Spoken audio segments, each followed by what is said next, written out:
The surgeon's betrayal. The dimly lit room was silent except for the faint hum of the air conditioner. Major Michael Stocking sat at his desk, meticulously reviewing his notes. Outside, the buzz of activity at Joint Base Lewis McChord, JBLM, carried on as if nothing sinister lurked within its walls. Stocking's reputation as an esteemed anesthesiologist and pain management specialist at Madigan Army Medical Center was spotless. Soldiers trusted him with their bodies and, unwittingly, with their lives. But the shadows in his office concealed dark secrets, ones that would soon unravel in ways no one could foresee. The complaint. Captain Marcus Hill didn't want to file the report. Sitting in the small military police office, he felt the weight of doubt pressing down on him. What if no one believed him? What if it ruined his career? But the memory of Stocking's cold, invasive hands lingered in his mind, a ghost he couldn't shake. "I need to report something," Marcus finally said, his voice barely above a whisper. The officer across from him raised an eyebrow, but nodded for him to continue.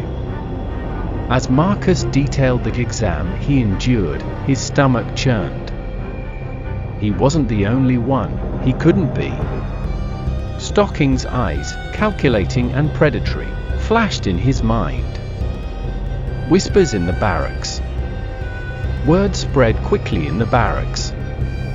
Soldiers whispered about the odd exams and the unsettling experiences they had during appointments with Major Stocking.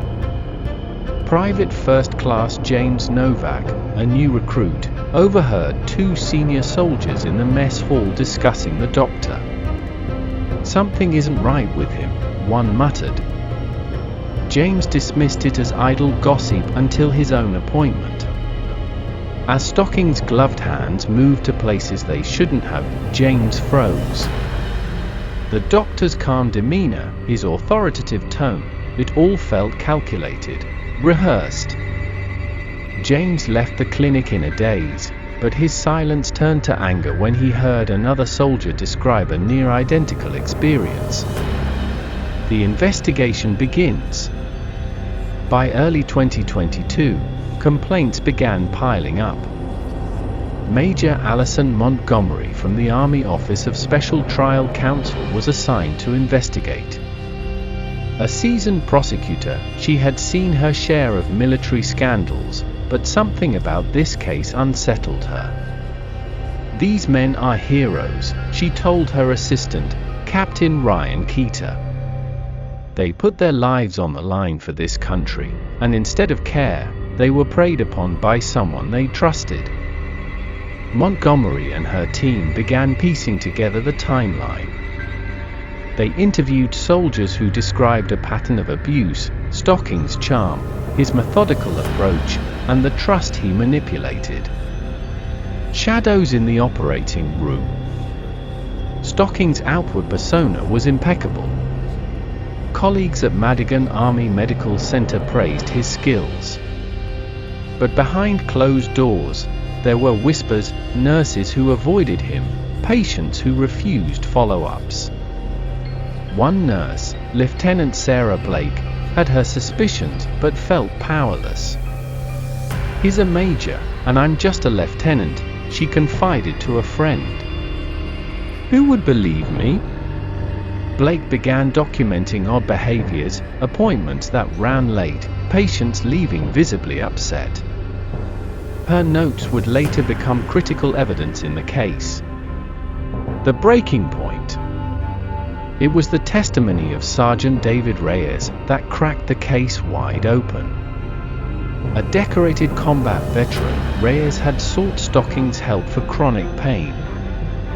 What he endured during his appointments left him sleepless, his mind clouded by shame and confusion. Reyes recorded his statement, recounting every detail of Stocking's actions. "I trusted him," he said, his voice breaking. "I thought I was the only one." But as the investigation unfolded, Reyes learned he wasn't alone. The court-martial. In January 2024, the Army formally charged Stocking with 52 counts, including abusive sexual contact and indecent viewing. The courtroom was packed.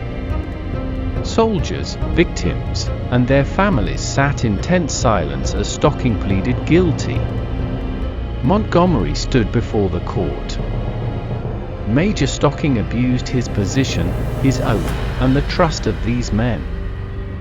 This isn't just a betrayal, it's a crime that has left scars deeper than any battlefield wound. The victims testified one by one, their voices steady but tinged with pain. Some refused to meet Stocking's gaze, while others stared him down, reclaiming their power. Justice and aftermath. Stocking was sentenced to 13 years in prison, a punishment that felt both satisfying and insufficient to many. He was stripped of his rank, his pay, and his career. But the scars he left behind remained. The victims sought justice beyond the courtroom. 22 soldiers filed lawsuits against the Army, alleging negligence in hiring and supervising Stocking. Christine Dunn, their lawyer, vowed to hold the institution accountable. "This is about more than one man," she said.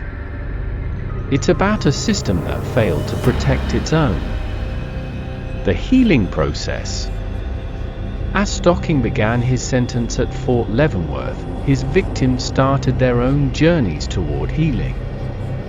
Support groups formed, bonds forged by shared pain and resilience.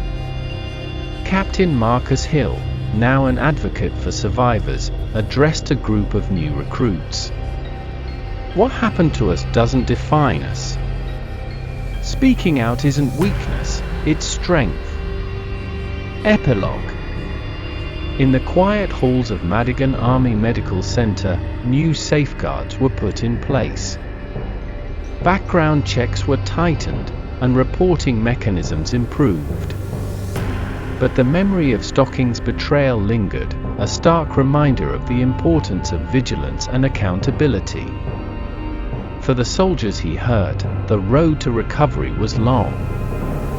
But they marched forward, reclaiming their lives one step at a time. The end.